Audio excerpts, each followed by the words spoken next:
Please subscribe Ito Money Vlog.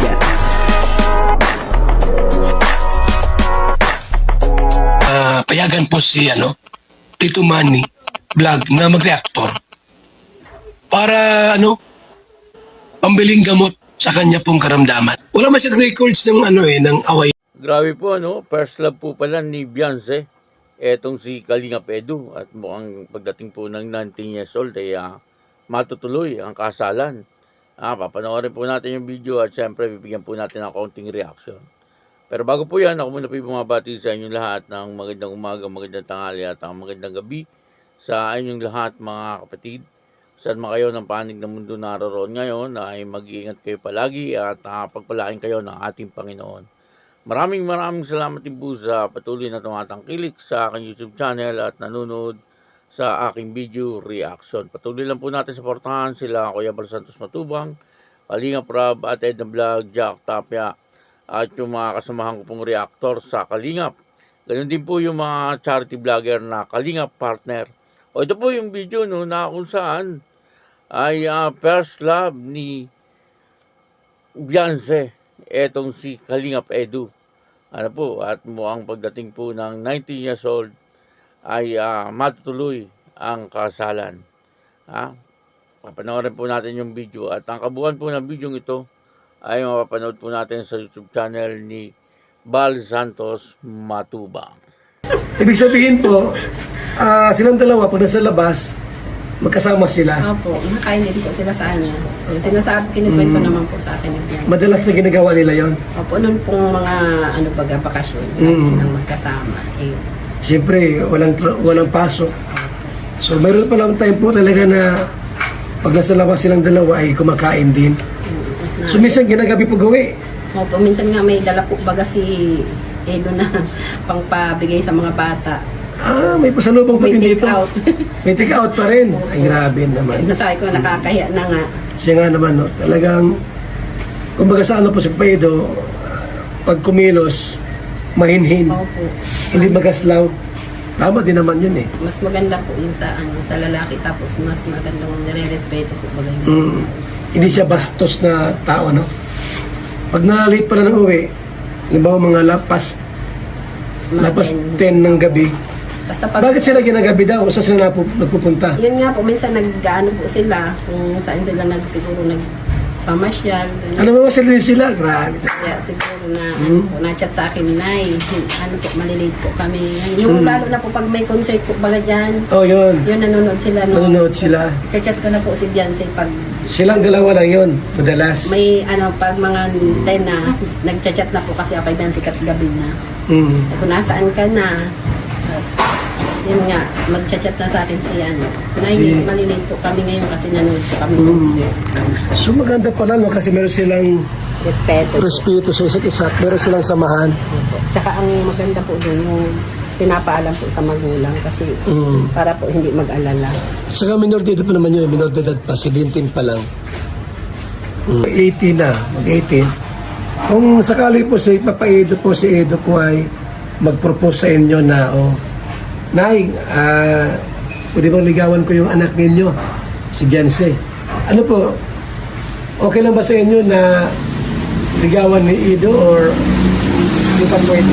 Ay, pag pag niligawan niya, sabi ko nga po, sinabihan ko na po si Beyonce. Sabi ko, kung may manliligaw sa'yo kahit sino, na basta magpapaalam sa aming magulang kung talagang manliligaw. Kasi hindi naman po kami pipigilan kung ano po baga yung Basta kako dito sa loob ng bahay may pagliligaw kasi ang pangit po baga pag nagliligaw dyan sa gilid-gilid. Sabi ko kita sa'yo ng tao, parang wala kang respeto sa parang mawawalan sila ng respeto sa'yo pag nasa labas ka lang. Kasi ako laki ako, sabi ko, pinipintok po yung po na sa loob ng bahay nililigawan, alam ng magulang, pinapaalam po ng magulang.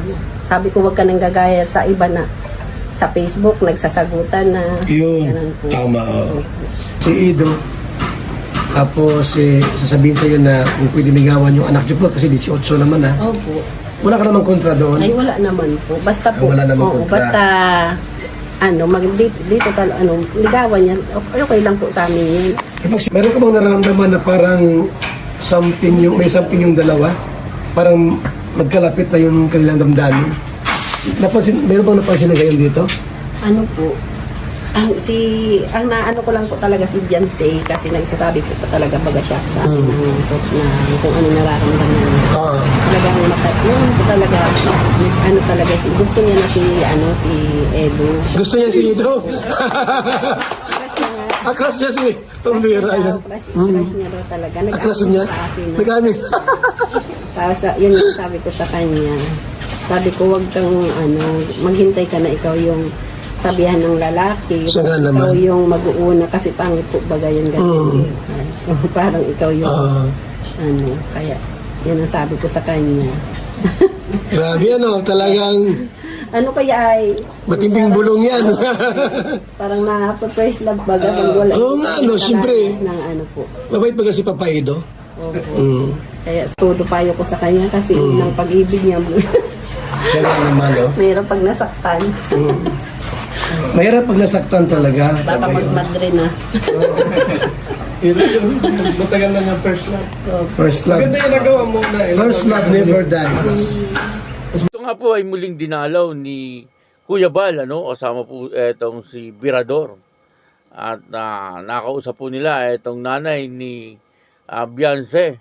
Napansin po natin, tuloy-tuloy ang pagpapagawa dito sa bahay nila Beyonce, Grabe, laki na po ng gastos dito sa bahay ni Beyonce, Siguro kung mga ilang milyon na po ito, Kasi nakita po natin talagang napakalaki ng bahay, At ngayon ay meron po silang pinapagawa na tindahan, Napakaganda po talaga ng nangyari sa buhay nila Beyonce, Pasimula po nung sila ay natagpuan ng kalingap, talagang nabago ang kanilang buhay, at patuloy na nababago at umuunlad ang buhay po ng pamilya ni Beyonce.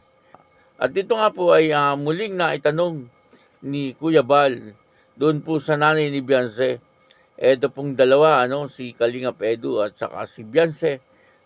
Talagang si Kuya Bal ay desidido, na pagdating niya siguro ng 19 years old or 20 years old ay mukhang magkakaroon ng kasalan. At dito ay inamin ng ina ni Beyonce na first love ni Beyonce etong si Kalingap Edu. At talagang matagal na pong crush ni Beyonce etong si Kalingap Edu. At nakikita naman po natin na si Kalingap Edu ay talagang napakasimpleng tao. Bagamat masasabi natin sa ngayon ay talagang asensado na rin ang buhay ni Kalingap Edu, pero nananatili po siyang nagpapakumbaba. Yun po ang kagandahan kay Kalingap Edu, At nandun parati ang respeto niya sa mga magulang ni Beyonce. Yun naman ay sabi din nung nanay ni Beyonce. At mukhang pagdating po ng 18 years old ay talagang dito magkakabulgara na. Kung si Beyonce at saka si Kalingap Edu ay merong relasyon. Sa ngayon siguro wala pa kasi siyempre ay iniisip din ni Kalingap Edu na hindi pa pwede. 17 years old pa lang etong si Beyonce. Pero pagdating ng 18 years old, sabi nga ng nanay ni Beyonce ay pwede na magkaroon ng boyfriend.